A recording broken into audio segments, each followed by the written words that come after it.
welcome back to the Hilltop Pillbox here in Abbotsford, British Columbia, Canada, and we have another round of Anniversary, the 1941 setup. I'll be playing the Allies today, and my opponent is the victor of our latest Who Will Win contest, and his YouTube handle is Odeo, so he would like me to introduce him as that, and there you go. So Odeo, looking forward to a great game, and as the Allies, I am not taking a bid. We're going to just play this straight up out of box. We've decided, he's actually suggested, and I'm kind of happy to agree, that the Dardanelles are closed, so no ocean-going can opener by the Italians for this one. And everything else, though, is pretty status quo. No bid, no Dardanelles, as I just said. And yeah, we're playing that you can do tech, but I don't think either of us are going to do that, as tech being so random in this game, and also, boy, it's a faster game, so you need every dime. But anyway, we're going to see what Germany's up to. Here goes Odeo as the Axis. Alright, so round one is over and filled with a whole bunch of highs and lows, and what the crap was that, I tell you. There were some pretty interesting things that happened. First things first, his attack up here failed on the battleship. He got no hits on the first round. He had two subs and the fighter from Norway. He got no hits, and oddly enough, neither did I. In the second round, he got one hit, and I got one hit, and then he got no hits in the third round. I got a hit, and then he pressed the attack and missed again. And then I killed his fighter. So that was a pretty rough start for him.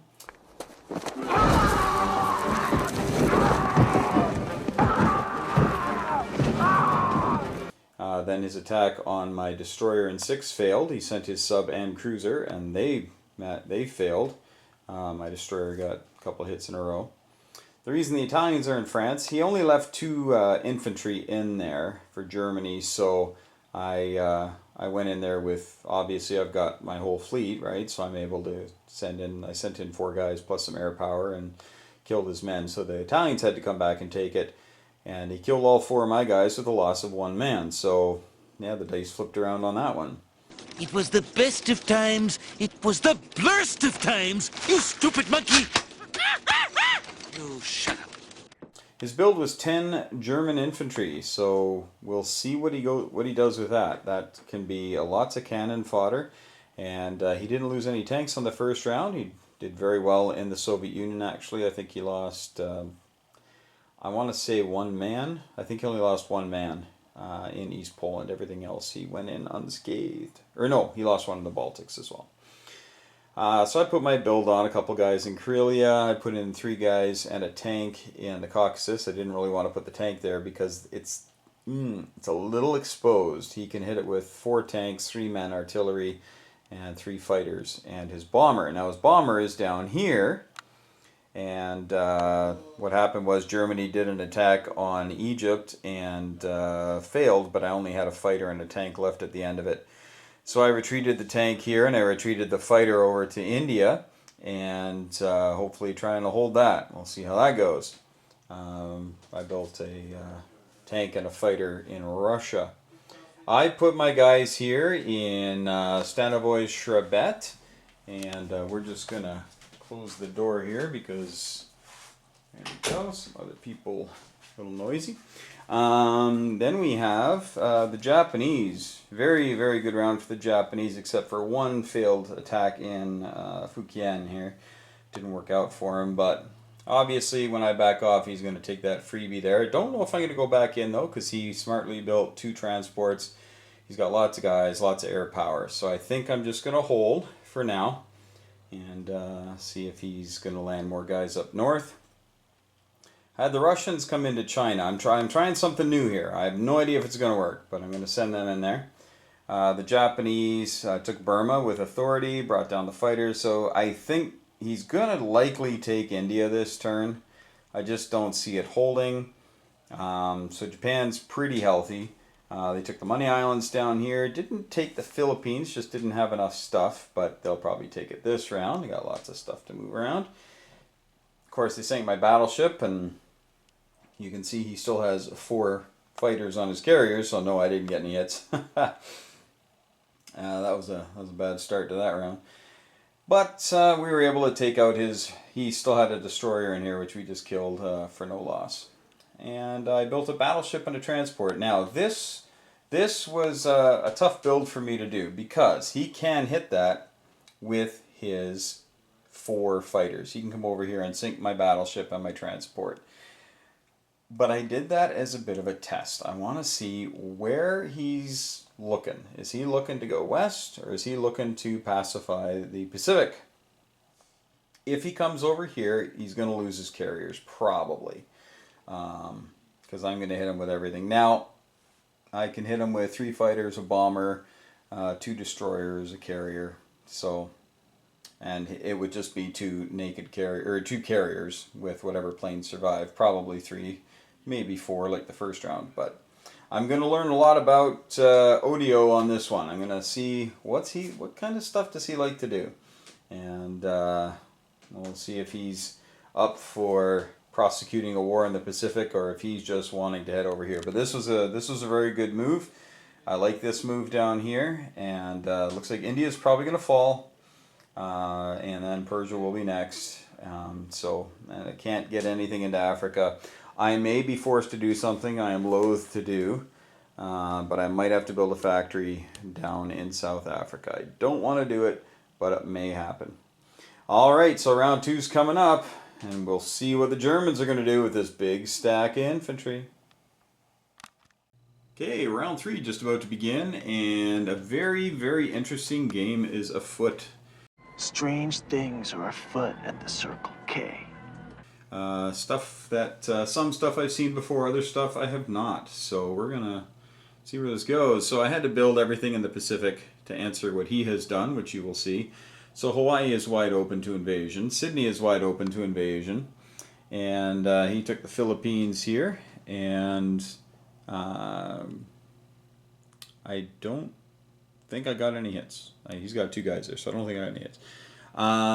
Up here, he built a battleship and a destroyer and a couple of men and everything ready for his transport. So he's a big transport guy, which is much scarier to me than a factory guy. But he's likely going to build a factory in Calcutta. Yes, he took Calcutta very handily. I think I got 2 hits. I did knock down a plane, though, which was nice. You never know what you're capable of. I never thought I could shoot down a German plane, but last year I proved myself wrong. But yeah, he's sitting pretty with all that. Hubei was just taken back by the Chinese. Not sure if it was a good idea to use all 3, but there they are. So now the Japanese, you know, they've got some trouble inland because they don't have much for ground troops. They've only got 3 ground troops within range of that, and that's all they've got in China. They got a guy up in Manchuria, but so they might have to start spending a little bit more time and effort there, thanks to my Russian buddies. Where is Petrosian? I have gifts for him. It's new AK mag. Petrosian! Oh, there you are. Petrosian, I have gifts for you.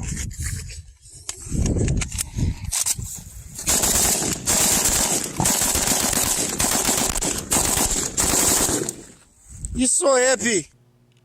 And I think now might be the time to put some pressure on with the Russians, but we'll see. We'll see what we see. Over here, the Italians have come into the Indian Ocean. Yes, they have, because there's some problems up in the Med, which we'll tell you about in a second. So Italy is still doing quite well. They're up 5, so 15, and they got 1 bonus, so 20 bucks. I've got some British and Americans down here in the Belgian Congo, hoping to stop the bleeding here in Africa before it gets too bad. And bleeding is the #1 cause of preventable death following injury. And the Japanese came and took Madagascar, cheeky, but now I've got a long-range bomber, so he'll probably tuck that in with the Italians, but that will also limit his mobility. Up here, lone Italian destroyer, and he'll be okay because the British are going to close the Med, so the Italian fleet can't come back and kill it. But I might actually just take a poke at Rome, but I think he's okay there, and he's likely going to move some German stuff in there. But that was the point of me bringing the British fleet down here. Not spending much money with the Americans in the Atlantic, so I am putting a lot of pressure with the Brits directly on Germany. I built a couple of transports here, and I built 10 men because now I've got these guys here in Africa, and I can feint them, or I can bring them here and just go around and help out, and maybe even threaten to take Calcutta back. I've got not bad stuff. I've got 7 ground forces here. And then I can swing these guys back up here, back up to here, grab these guys. I got 12 infantry I can land along with my air power. So I'm hoping to draw some German money into France again. Money, please! Money, please. He built a whole bunch of men and 4 artillery again, 10 men, 4 artillery. And yeah, he had lined up an attack on Karelia last turn. He looked it over, saw my British fleet and said, no, I'm not going to do it. So he pulled out of Karelia, but then he went and took Belarusia and eastern Ukraine, which then I had to take back. And I also took Ukraine. So the Soviet Union has some breathing room here. And because he had to divide his forces, he doesn't have a ton of follow-up after this big push. Now, he's likely going to take Karelia.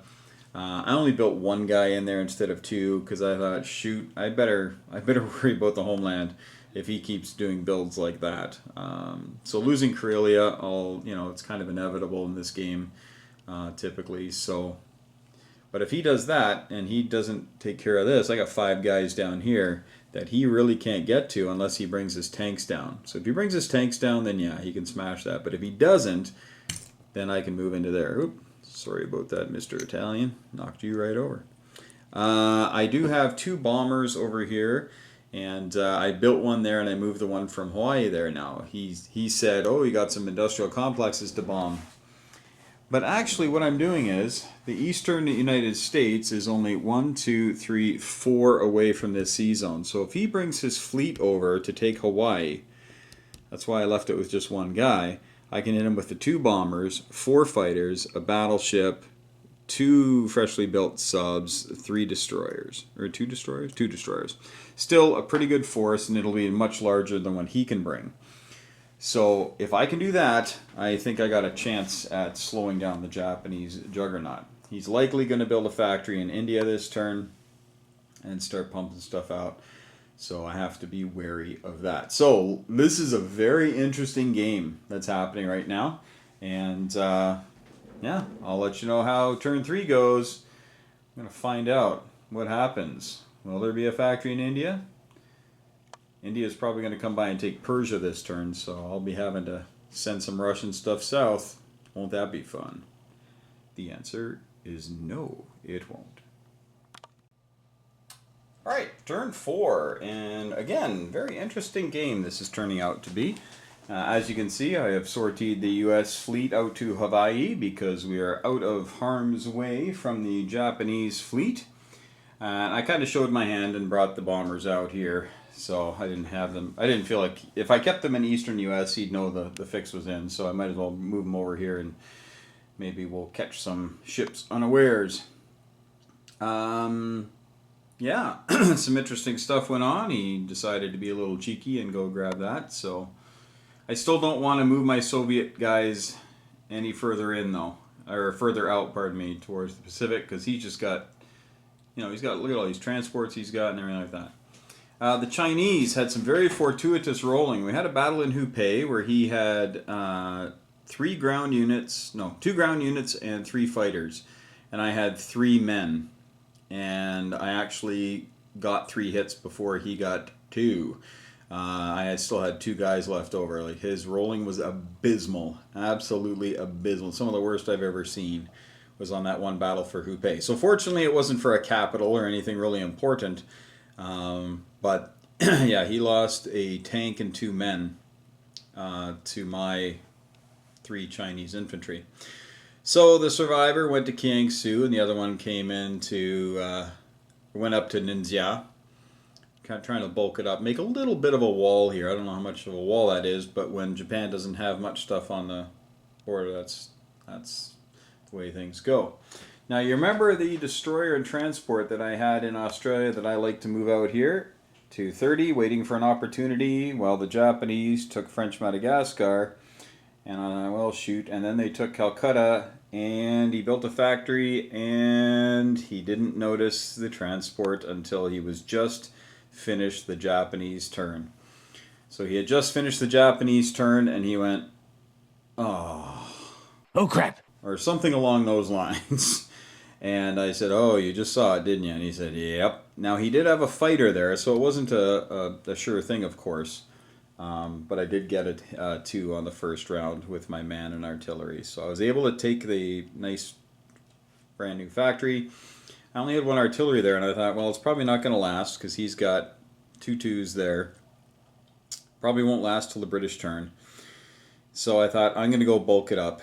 And he's unable to get to it with anything but these 2 guys. So if I were him, I'd take a poke at it, probably. Just try to kill it. Because if you can take it, great. Now, the problem with that, knowing that I would take a poke, and I haven't played him before, so I'm not sure what his mindset is on stuff like this. But if he doesn't take it back, I'm planting 3 tanks down there. No questions asked, right? Now, again, he has got a monster fleet here with 1, 2, 3, 4, 5. He's got 6 transports, so it's not like he can't come down here in 2 turns, bring a heap of trouble, and likely take it back anyway, even if I am building a couple of a couple of tanks each round. So it's not a for sure thing. But knowing that, I think I may, depending on what Germany does, I may have to bring down some tanks and men and my fighter and hit Persia and try to take that twofold good if I do this. One, I get rid of an Italian fighter and any Italian troops that this transport can carry, which he just evacuated from here because I was able to take this back. But if I can get rid of those Italian troops and get rid of the Japanese threat there, then the Japanese are back to Southeast Asia over here. And then on the British turn, I'm able to bulk up a little bit and hopefully draw some more attention. We'll likely gobble up the Italian holdings here with what I've got. I've got my tanks here, I can go grab that. Italy, of course, lost Libya as the Churchills went screaming across the desert. Kind of going the wrong way, but it worked pretty well. Italy is much stronger than it was just previously. It's got a lot of stuff now and really bulking up France. The British attempted a landing in France. The Germans, I think, had 10 guys there, 11 guys. And then there were 2 fighters, and so I didn't roll poorly, but I didn't roll really, really well. And I had, I think, 9 men and 3 artillery. And I think I killed 6 things. So, not horrible. I think kind of near the bubble over 2 rounds. And I built a bunch of men and a couple of artillery. I went and took Norway. Now, the reason I did that is because I'm trying to make him go backwards. I'm trying to make Germany come back this way. Okay, have a better day. Be careful pulling out. Okay?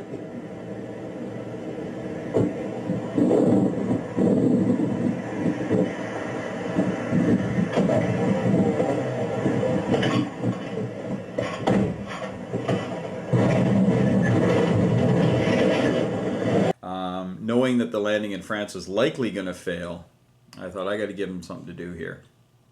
So he's got to come backwards. Now with Italy coming over here to help out, I don't know if Germany's going to bother taking Bulgaria or Romania back. They certainly have the horses to do it, but there's a whole bunch of other stuff that they need to do as well. So I don't know if they're going to leave that for Italy, but they're likely going to take it. They got lots of air power. I did leave this transport undefended. You might be going, what? But that's okay. I got 5 more over here, and basically I knew I was going to lose it, and I thought it's okay. I'll be pulling at least 1 plane off of active combat duty against my Soviet units here. And I thought if he was crazy enough to take a poke at the fleet, then I don't think he will, though. I don't think that would be a good move on his part at this point. I built a bunch of men and a couple of tanks, and I built 3 tanks actually and 6 men. Basically, whenever he gets within 1 spot of Russia now, whatever he brings in, I'm going to hammer it. And it doesn't really matter to me because he's got no fast movers. He hasn't built any tanks down here yet. These are all tanks that he started the game with. I haven't killed a single German tank, but he hasn't bought one either. He's going with the sheer numbers and hoping that that'll work for him. I'm going to have to do something here. I'm definitely going to have to force more landings. I'm likely going to build a factory in Norway unless he brings his tanks over. If he brings his tanks over, which he could do, then I'll do a landing in Norway and kill a bunch of tanks. That would be my choice. So, not sure what he's going to do. Again, haven't played him before. It's always fun to play a new player. I built a bomber over here, a couple of transports, and 4 more units. Now, there's no protection for them, so I've got to do something about his Air Force. Not sure. He likes to build his planes, like he's been building a couple planes here. So, but here we are. We're on to turn 4. A little bit of a reprieve in India, and Africa looks to be a lot healthier now. But the Japanese and the Germans are definitely untouchable near their homes. Like I got nothing that could get into there. But he is aware that in this version, anybody can go through the Denmark Straits. And here I've got 5, so I can bring in 10 units plus a couple bombards into Germany. So he does have to be wary of that. So if he doesn't have at least, I'd say at least 10 units in there, I might take a poke. All right, round 4 is coming up. It's going to be an exciting one. Well, this game continues to entertain. I gotta tell you, this has been a fun one. So you can see my American fleet is all up there in the Aleutians and trying to threaten the Japanese homeland, which I really can't because he's got 10 units on it. And his whole fleet is right here, and he's landed with authority in Kiangsu and took that back from the lone Chinese brigade and didn't take a loss for it, so he's sitting pretty there with 10 units. And yeah, it looks like he's going to be able to mop up China pretty quickly. I was able to come down here to East Indies and grab that. I thought, you know, it's going to take him a couple of rounds to take it back. So it's a couple of rounds at 4, so that'll be nice. Not sure it's going to... I'm not sure. He might not even come down and take it, but he might.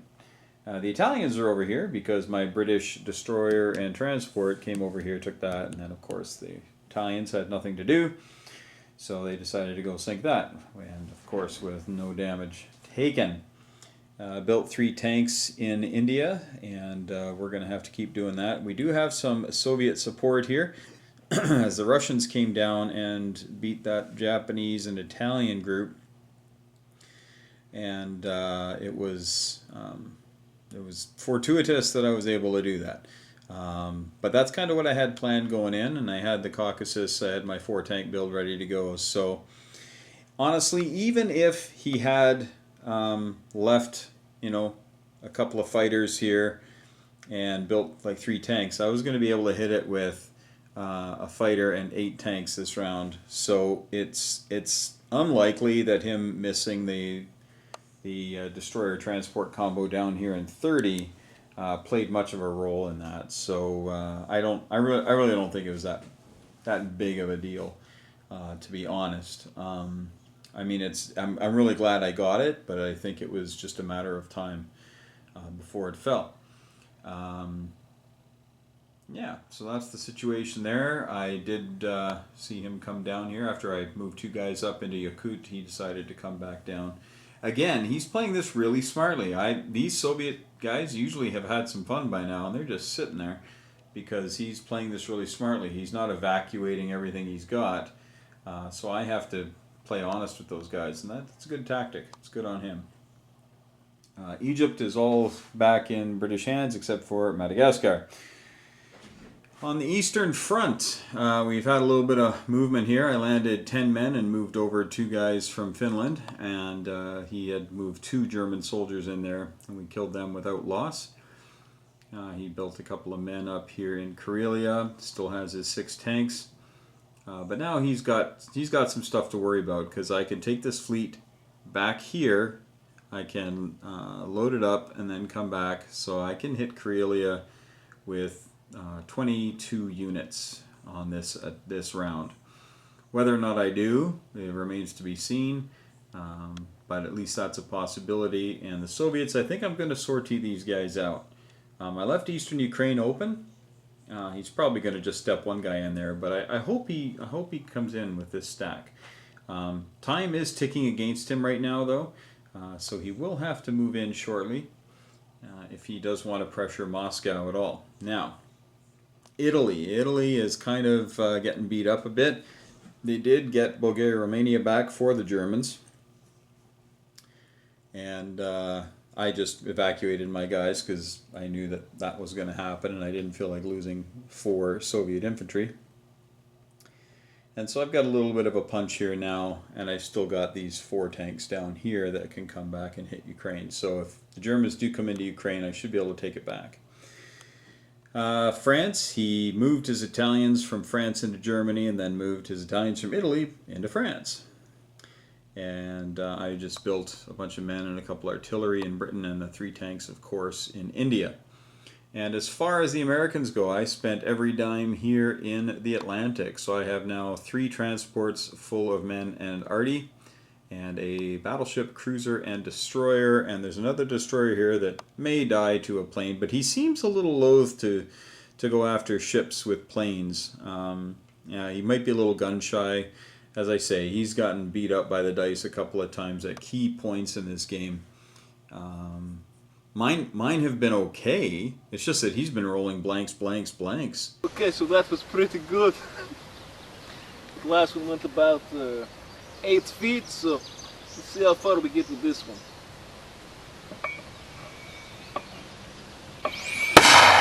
No, we made it about 4 feet with that one. I'd like to know if I've been rolling above average. My A&A has shot down 2 planes in, I think I had 7 or 8 dice. I shot down 2 planes, so that's a little bit above the average. But other than that, it's just that his have been so dreadfully cold. So I think he's really gun shy right now. He did build a tank with Germany last round. That's his first one of the game. So he might be thinking that might be a way to go. But I think this big fleet here has got him nervous. And he's likely going to continue building the ground pounders. We'll let you know what goes on in round 5. And I think China is probably done for. I don't know, depends on what he does here. He's got 10 units that he can just start marching across and end up in the back door of Moscow. So I'll have to keep an eye on that.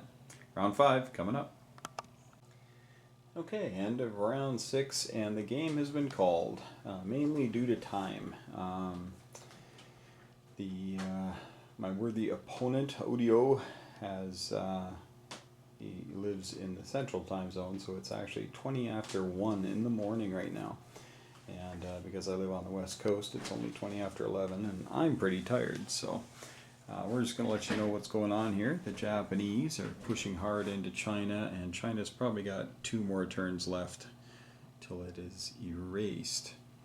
And the British, though, might be able to help out a little bit here, able to come into Indochina with a lone tank that, of course, will die. But that's a 7-point play because of the owning an originally Japanese-held territory. Gives a 5-point bonus. The Japanese have come down here and are wanting to take the East Indies, and so I flew the American plane from India there to hopefully provide a little bit of defense. But we'll see. But we won't see because the game's over.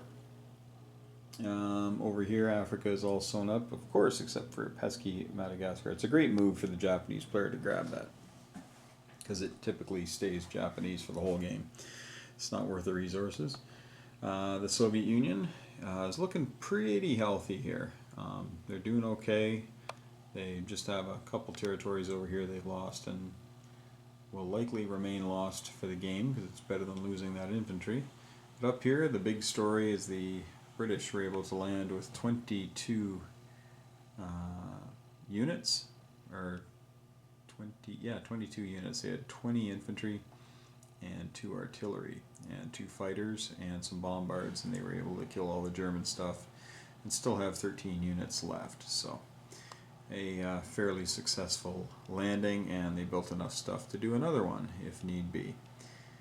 The Germans getting some help from the Italians here on the Eastern Front. Russia's pretty thin, right? Pretty thin, not a lot of stuff here. And I've been building tanks though, because I just wanted some more offensive punch and a little bit more reach. Over here the Americans have landed 6 units and have brought over a sizable fleet and built a cruiser and enough stuff for 3 more transports to come on over. So we're gonna, should the game have continued, we'd be putting some pressure on Italy to hopefully keep their stuff back. Plus they've got 7 units in France, plus artillery and a fighter. And the UK, of course, building more stuff to transport, and we were going to start a meager bombing campaign. Hardly in earnest, but we were going to start dropping some bombs, possibly on Italy actually. So if you can beat up Italy badly enough and it can't build, that's usually the death knell. So the game is definitely looking like an Allied victory here, but still Germany's got lots of fight left, lots of units.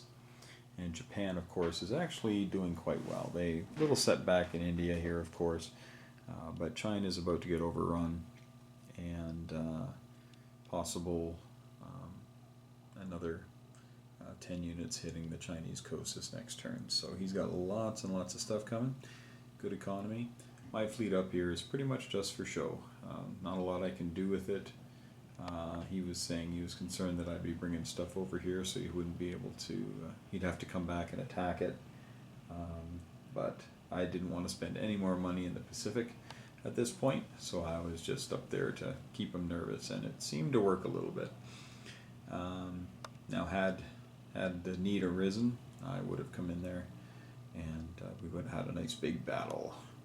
But the need did not arise, so no battle. My Russian sub came down here. I don't know, haven't seen a Russian sub in Indian Ocean for a while, but he was going to come over and maybe snipe some unsuspecting transport at some point. But unfortunately he goes before the Japanese do each round, so the Japanese would have to go and be open somewhere and not cover with the Italians in order for him to get a lunch. But that's it, folks. Really thank you for watching. Hope you enjoyed it.